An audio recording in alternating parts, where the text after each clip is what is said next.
With Netflix's Avatar The Last Airbender Season 2 dropping this upcoming week, there is a lot you need to know before diving back in. Everything from what characters and story arcs are being adapted from the cartoon to all of the production changes they made in the last few years to improve on the show's quality. Whether you watched the first season, haven't seen it since it premiered, or you are still on the fence about returning for Season 2, this video will get you completely caught up on everything that matters. Trust me, you will want to hear everything I have to say because it is important. So here is everything you need to know before watching Netflix's Avatar The Last Airbender Season 2. So one of the things I've covered extensively over the last year or so since the first season is all of the production and behind the scenes changes the show has been making. I have a playlist of these videos on the top right of your screen if you would like to go check that out. To give you the basic gist of everything that happened, there wasn't one aspect of the production that didn't get changed. Netflix not only brought in a new showrunner, but they also brought in several new writers and directors, all of which come with more experience than who worked on Season 1. New showrunner Christine Bolan was already a producer for Season 1 and now has gotten promoted up to showrunner. She brings a lot more from her career than Dae Kim, who was Season 1's showrunner, as she was an executive producer on shows like all of Cloak and Dagger, a fun little show like Poker Face, which many people have said is an enjoyable watch, and then the biggest one of them all, which is the Netflix Punisher show, which many have considered to be one of the few good street-level Marvel shows that Netflix got all those years ago, with the likes of Daredevil, Iron Fist, Jessica Jones, Luke Cage, and The Defenders. When it comes to a new slate of directors that they brought in, I think many of you are going to be very happy with the list of names we have. The new directors we've got are Anu Menon, Amit Gupta, and Hiromi Kamada. Now, we already know that the season is confirmed to be 7 episodes long, and these 3 will take up 5 of the 7. Jabbar Riasani, who is an executive producer on Season 1 and a visual effects supervisor, will direct 2. Amit Gupta is the director I know the least about with his work, but he recently did a show called His Dark Materials that stood out to me when looking at his filmography. Anu Menon brings over an underrated level of work in my eyes simply because of her most recent work, which was directing a couple of episodes of a Peacock show called The Day of the Jackal. Somehow, this streaming platform was able to put out a good show, and by all accounts, this was a very well-liked show, and I thought it was well-directed for the concept that it is, and she was a part of its success. Now, Hiromi Kamada is where it really hits deep for me personally. She brings over with her the most amount of good work, 10 plus years of it, and on several big-name shows. She recently helped to direct one of Netflix's most popular shows called The Night Agent, which I have seen all 3 seasons of. She recently did work on both seasons of Apple TV's Monarch Legacy of Monsters around the Godzilla and Kaiju monster universe, which I have also seen both seasons. And then finally, the biggest one of them all, she directed one episode for one of the biggest television shows in recent memory, Shogun, on Hulu. That is the part right there that gets me excited the most. We are talking about an Emmy-nominated and Emmy-winning TV series that, again, almost every single person who watched it loved it. This show was amazing and masterpiece-level television at times. Bringing her over to this show is a really big deal in my mind. And since Netflix's Avatar is now shooting in the same locations as Shogun did, she also has a lay of the land with what works and what doesn't. Moving over to the writer's room for Season 2, this got a big shakeup. A couple of the writers from Season 1 are returning, but they are adding a few new faces to the mix. Names including Helen Shang, Teresa Huang, and Phineas Kiyomura. Phineas has a little bit of limited experience in comparison to everyone else, given he's only ever written one time in his career, so there's not much I can really say about that. That just feels like an odd decision to bring someone like that on, but I guess let's see what he can do. Teresa Huang's most notable work was having written 36 episodes of the hit cable and Paramount Plus TV series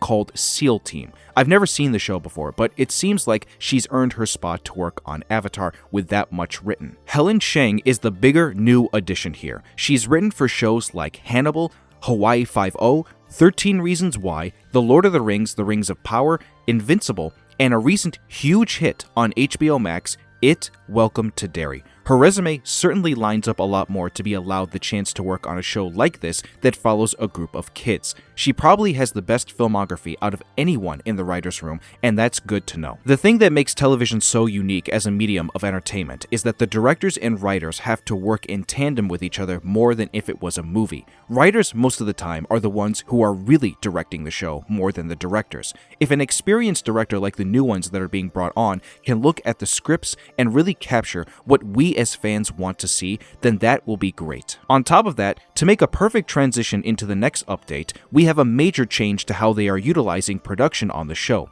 As important as it is for a director to understand the writing, it is also important for a director to understand where they are shooting and how it is meant to look when the actors are on screen doing their thing. Netflix has completely moved away from utilizing the volume technology to shoot this show and is now shooting on real locations, namely in Vancouver, Canada. We've already seen a handful of images and footage showcase this, and even this one clip right here that you are seeing on screen, in my opinion, is arguably maybe the best minute of the entire show that I have seen so far, full honesty. Not only do the actors and the characters sound like what you would see from the cartoon, but it is also shot better. Nothing about it looks janky and unnatural. You can tell they are actually on a real set. If you're curious to see this clip, go check it out on their official Twitter and Instagram pages. If we can get more of this through the whole season, that is perfect, as well as going into season 3.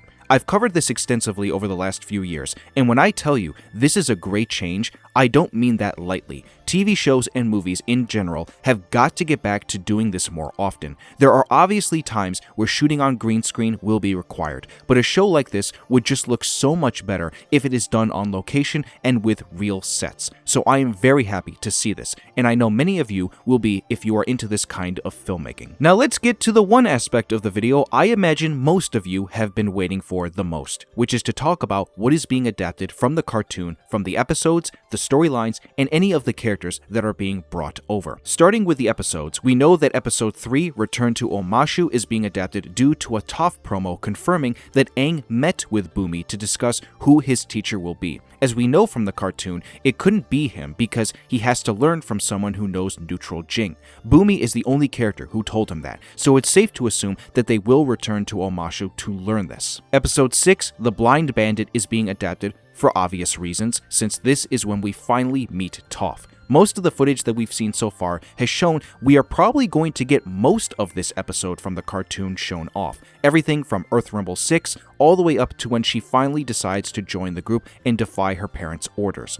Episode 8, The Chase, is also being adapted. Many clips from the trailers and as well as a few images see us following the group on the run from the trio of Fire Nation girls, Azula, Ty Lee, and Mei, and we will see them go into that town that in this version is not going to be abandoned, as seen by that clip I showed you guys earlier. Episode 9, Bitter Work, is a massive episode being adapted. That is where we see the training of two different characters to learn bending. Aang is going to be learning his earth bending, and Zuko will be learning how to direct lightning. All of this has already been shown in trailers and promo images. Episode 10, The Library, will have some variation of an adaptation as we are going into Wan Chi Tong's library, where our group learns of the solar eclipse to help them invade the Fire Nation. In this episode, we also know that Appa is going to be taken by sandbenders, and that means that Appa's lost days will happen. I don't know how much of that arc they are going to show given the budget constraints on putting a CGI character on screen at all times, but we will have to wait and see. Episode 12, The Serpent's Pass, is also getting adapted, where we see both groups of characters look to make their way over to Ba Sing Se, depending on the motive of transportation. Zuko and Iroh will meet up with Jet and his gang to go there. Aang and everyone else does go through Serpent's Pass and fight the big serpent. Now, there is a part of me that wants to believe deep down that this episode is going to get adapted because of one shot from the second trailer where Uncle Iroh is crying in a field.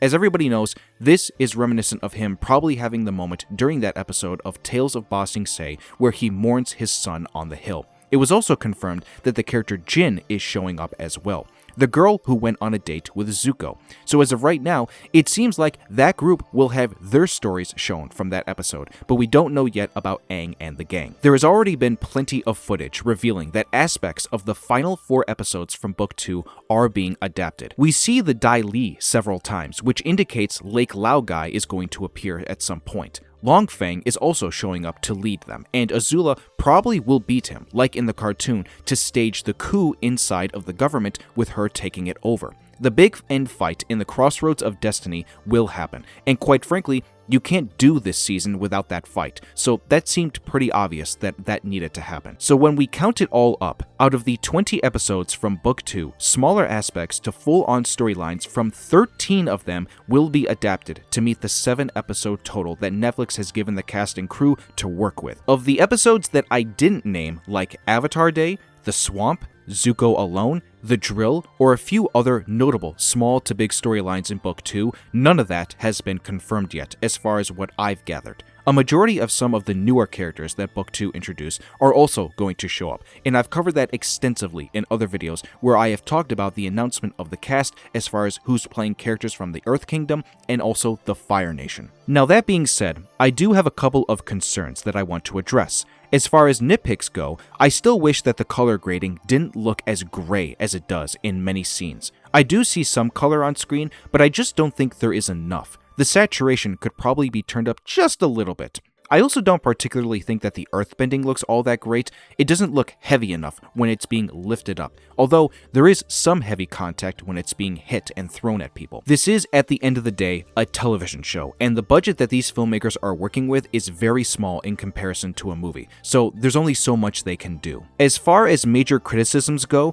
I've beaten the dead horse on this 100 times now, but I just don't like that we are getting 7-episode seasons of television now. I think it dilutes the amount of storytelling that you need just because you as a streaming service feel like it fits in a model that works best for the data you want to collect on viewership and audience metrics. The Avatar IP, and in this case, The Last Airbender show, should be getting 10 episodes at the max per season. If you are not telling enough of a story, it's just not going to work out. Thankfully, each of the episodes in this new season are longer than Season 1, so there is somewhat of a benefit added in. I'm also a little concerned that Netflix and the showrunners are doing too much with adding in something like the Painted Lady storyline this early on, and also for an unnecessary reason. The Painted Lady arc in Book 3 is a very filler episode, and I'm not exactly sure why they need to add that in here where it could be taking away from time on other more important stuff. I get that maybe they are doing it to help with Katara's development, but the whole purpose of that storyline is to show an aspect to her character that we already knew about early on in the show's time spent with the gang.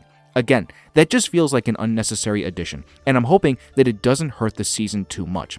But that's really all I can think of as far as concerns go that isn't related to most of the obvious stuff that I want to see be good. What are you looking forward to the most as far as something that you would like to see be addressed or improved in its quality? And please do keep it respectful and constructive. I'm genuinely curious what improvements you would like to see come to fruition. And with that being said, I'm going to end the video there. That is everything you need to know before watching Season 2 of Netflix's Avatar The Last Airbender. This will possibly be the last video I make before we all eventually watch this season on the 25th. So I'll see you on the other side after I'm done watching it for when I put up a review video breaking down the entire thing. If you did enjoy the video and you want to see more, be sure to give it a like, and if you are new to this channel, subscribe and turn on that notification bell. Thank you all so much for stopping by Uncle Iroh's Tea Shop. I hope everyone here has a wonderful rest of the day, and I will see you all soon for Avatar Season 2 on Netflix.